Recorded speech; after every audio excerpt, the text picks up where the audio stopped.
नमस्ते, मैं हूँ रीना और बहुत बहुत स्वागत है आप सभी का मेरे इस चैनल पे। आज हम बात करेंगे कॉन्स्टिपेशन। कॉन्स्टिपेशन एक बहुत ही आम समस्या हो गई जो हर कोई इससे परेशान है, हर कोई एक्सपीरियंस कर रहा है और एक्सपीरियंस करने वाले को इसमें पेन भी फील होता है, बहुत ज़्यादा डिस्कम्फर्ट फील होता है। तो सबसे पहले हम जानते हैं कि इसके सिम्टम्स क्या हैं और सिम्टम्स के बाद हम जानेंगे कि इसका रूट कॉज क्या है और फिर हम बात करेंगे उसके रेमेडीज़ के बारे में कि उसका सोल्यूशन क्या है। तो सबसे पहले जो है सिम्टम्स के बारे में बात करते हैं। तो सिम्टम्स ये है कि आपको हमेशा जो है आपके एब्डोमेन में आपको टाइटनेस फील होगा, हमेशा आपको लगेगा कि आप फुल हैं, आपका जो स्टूल होगा वो हार्ड होगा, ड्राई होगा और काफ़ी डिफ़िकल्ट होगा पासिंग करना। अगर आप बहुत कुछ घंटों तक अगर आपने खाना नहीं भी खाया तब भी आपको लगेगा कि आप हमेशा पेट भरा है, पेट फूला है, हमेशा आपको फील होगा, आप ब्लोटेड फील करेंगे, यानी पेट हमेशा फूला फील करेंगे। तो ये कुछ हैं जो कॉन्स्टिपेशन के लक्षण हैं। इसमें कुछ तो आपको हो सकता है कि नॉर्मल भी हो और क्रॉनिक कॉन्स्टिपेशन भी हो। जो सबसे आपको इम्पॉर्टेंट है, जो सबसे आपको इम्पॉर्टेंट पॉइंट का ख्याल रखना है वो है कि आप हाइड्रेटेड रहें, क्योंकि अगर आप डिहाइड्रेटेड रहते हैं तो आपका स्टूल जो है वो हार्ड होता है, ड्राई होता है, तो जो आपका पास करने में काफ़ी डिफ़िकल्टी होती है। तो अगर आप हाइड्रेटेड रहते हैं, हमेशा कहा जाता है ड्रिंक मोर वाटर। आप अपने खाने में भी आप अपनी ग्रेवी के आइटम को इंक्लूड कीजिए कि अगर आप हाइड्रेटेड नहीं रहते हैं, अगर आपके शरीर में पानी की कमी रहती है तो इस वजह से क्या होता है, आपका जो स्टूल है वो हार्ड होता है, ड्राई होता है और पास करने में डिफ़िकल्टी होती है। तो इस वजह से क्या होता है कि हमेशा कहा जाता है कि आप पानी ज़्यादा से ज़्यादा पीजिए। और सबसे जो इम्पॉर्टेंट है कॉन्स्टिपेशन में, आप सबसे पहले उठते ही सुबह 1 गिलास वार्म वाटर पीजिए, यानी गर्म पानी पीजिए, और रात को सोने से पहले 1 गिलास वार्म वाटर पीजिए। आप देखिएगा आपकी कॉन्स्टिपेशन में बहुत ही ज़्यादा आपको रिलीफ मिलेगा। आप अपने जो फूड में हैं, आप जो खाना खाते हैं, ब्रेकफास्ट, लंच, डिनर, इन सभी में भी आपको लिक्विड फूड ज़रूर इंक्लूड करना चाहिए। जैसे आप सूप पी सकते हैं, कर्ड ले सकते हैं, बटर मिल्क ले सकते हैं, दाल ले सकते हैं। तो ये सारे जो है, अगर आपके फूड में लिक्विड इन्वॉल्व रहेगा, इंक्लूड रहेगा, तो आपका जो फूड है वो कभी भी, आपका जो स्टूल है वो ड्राई नहीं होगा और उसको आपको कॉन्स्टिपेशन की समस्या बहुत ही कम हो जाएगी। आपको लेमन वाटर लेना चाहिए मॉर्निंग में। लेमन जो होता है बहुत ही अच्छा होता है डाइजेशन के लिए। तो आप वार्म वाटर में आप लेमन ले सकते हैं, उसमें आप, बहुत लोग क्या कर सकते हैं, शहद भी मिला सकते हैं, काला नमक भी मिला सकते हैं, चाहे तो आप हल्दी, वार्म वाटर में आप हल्दी भी ले सकते हैं। तो ये भी आपके डाइजेशन के लिए बहुत ही ज़्यादा अच्छा है, बहुत ही ज़्यादा हेल्पफुल है। हमेशा आप खाने के आधे घंटे पानी पीजिए, नहीं तो खाना खाने के 1 घंटे बाद पानी पीजिए, और पानी ज़रूर पीना चाहिए। कई बार होते हैं कि हम खाना खाने से इतना ज़्यादा फुल हो जाते हैं कि हम पानी के लिए जगह ही नहीं रखते हैं। तो कोशिश कीजिए कि अपना जो भोजन है, अपना जो पेट है, आप 80% खाने से भरिए एंड उसके 1 घंटे बाद कम से कम आप पानी पीने की स्थिति में हो। तो आप दिन भर में कम से कम पानी पीते रहिए, अपने आप को हाइड्रेटेड रखिए। वो बहुत ही ज़्यादा इम्पॉर्टेंट फैक्टर होता है। और दूसरा जो इम्पॉर्टेंट पॉइंट है वो है, अपने डाइट में आप फाइबर इंक्लूड कीजिए, ज़्यादा से ज़्यादा फाइबर इंक्लूड कीजिए। ये फाइबर जो होता है आपके डाइजेशन में इम्प्रूव करता है और आपके स्टूल को स्मूथली पास करता है। तो और फाइबर में भी जो इम्पॉर्टेंट पॉइंट होता है, 2 तरह के फाइबर होते हैं एक्चुअली। एक होता है सॉल्युबल फाइबर और एक होता है इनसॉल्युबल फाइबर। तो ज़्यादा से ज़्यादा सॉल्युबल फाइबर ऐड कीजिए। ये क्या होता है, आपके ये खुद तो डाइजेस्ट नहीं होता लेकिन डाइजेशन में इम्प्रूव करता है। ये आपके फूड के वाटर को अब्जॉर्ब करके उसे जेल लाइक स्ट्रक्चर बना देता है, जिससे आपका स्टूल जो है बहुत ही स्मूथली पास होता है।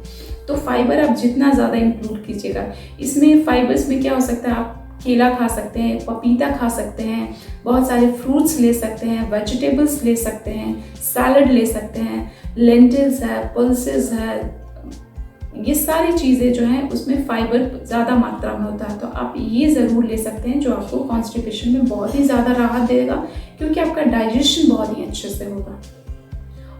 और जो तीसरा इम्पॉर्टेंट पॉइंट है वो है आपको मिल्क प्रोडक्ट्स।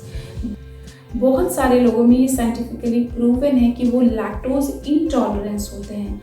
लैक्टोज इंटॉलरेंस का मतलब है कि उनका जो बॉडी है वो लैक्टोज को ब्रेक डाउन नहीं कर पाता है, यानी डाइजेस्ट नहीं कर पाता है। और लैक्टोज एक शुगर है जो मिल्क में पाया जाता है। तो बहुत लोगों में देखा गया है कि जो अगर आप दूध पीते हैं तो उनको पचता नहीं है, डाइजेस्ट नहीं हो पाता है, और इस वजह से वो पेट में गैस बनता है, कॉन्स्टिपेशन होता है उस वजह से। तो आप कुछ दिन तक, एटलीस्ट 1 वीक या 10 दिन तक आप मिल्क अवॉइड करके देखिए, और देखिए कहीं आप लैक्टोज इंटॉलरेंस तो नहीं है। तो अगर इस केस में आपको पता चल जाएगा, और इस केस में आप दूध बंद करके देखिए, आपको बहुत ही ज़्यादा फायदेमंद होगा, बहुत ज़्यादा आपको फ़ायदा मिलेगा, बहुत ज़्यादा आपको राहत मिलेगा। और जो नेक्स्ट इम्पॉर्टेंट पॉइंट है वो है अपने डाइट में प्रोबायोटिक फूड इंक्लूड करना।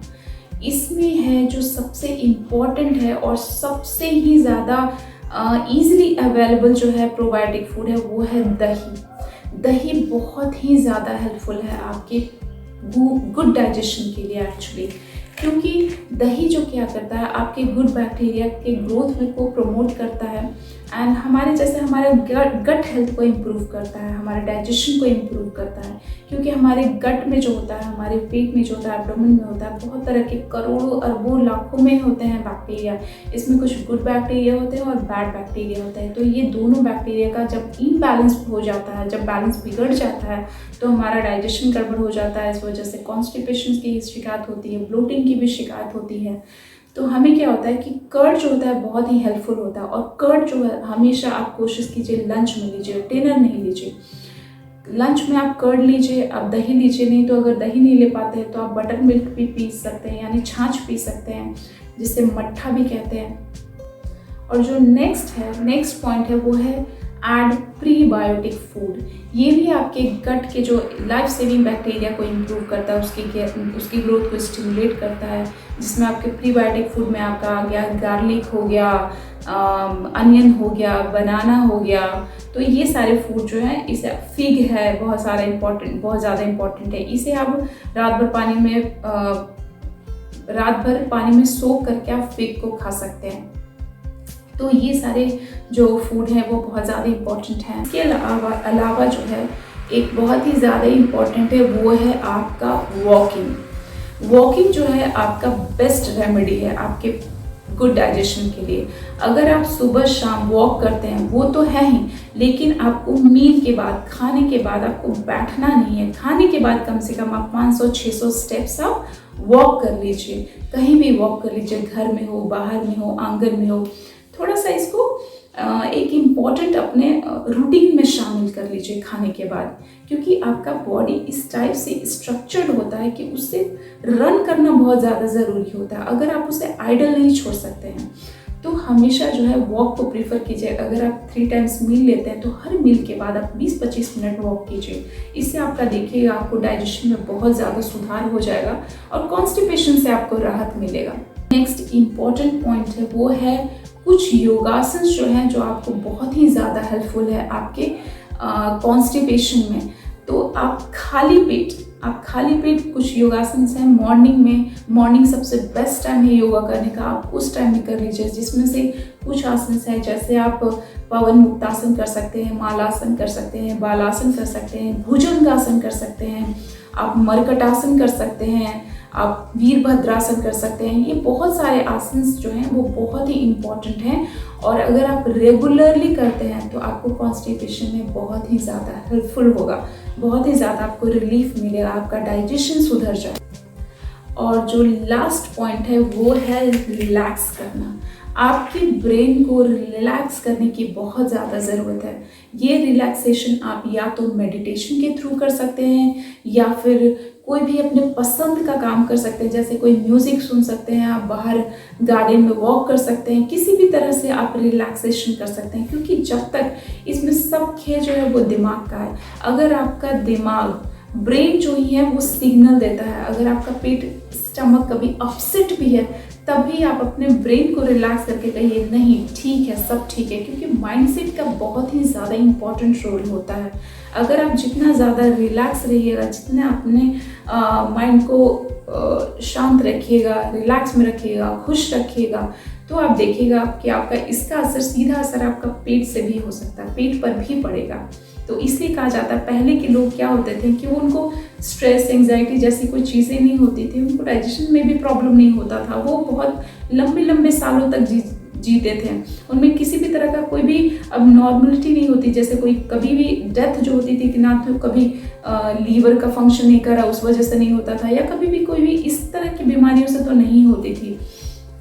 तो कोशिश कीजिए कि आप रिलैक्स रहिए, मेडिटेशन कीजिए। आप मेडिटेशन सुखासन में कर सकते हैं, आप इनफैक्ट योगा करने के बाद आप शवासन में कर सकते हैं मेडिटेशन, बहुत ज़्यादा कुछ प्राणायाम्स कर सकते हैं मेडिटेशन में। तो आप मेडिटेशन कीजिए, नहीं तो आप जस्ट सिंपली म्यूज़िक सुनिए कुछ टाइम तक। आपको जिस वे में आपको रिलैक्स करना है अपने दिमाग को, आप रिलैक्स कीजिए, वो बहुत ज़्यादा इम्पोर्टेंट फैक्टर होता है। तो स्टे हेल्दी, स्टे हैप्पी, खुश रहिए, सुरक्षित रहिए। Thank you. Thank you for watching. Please subscribe to my channel and don't forget to click on the bell icon.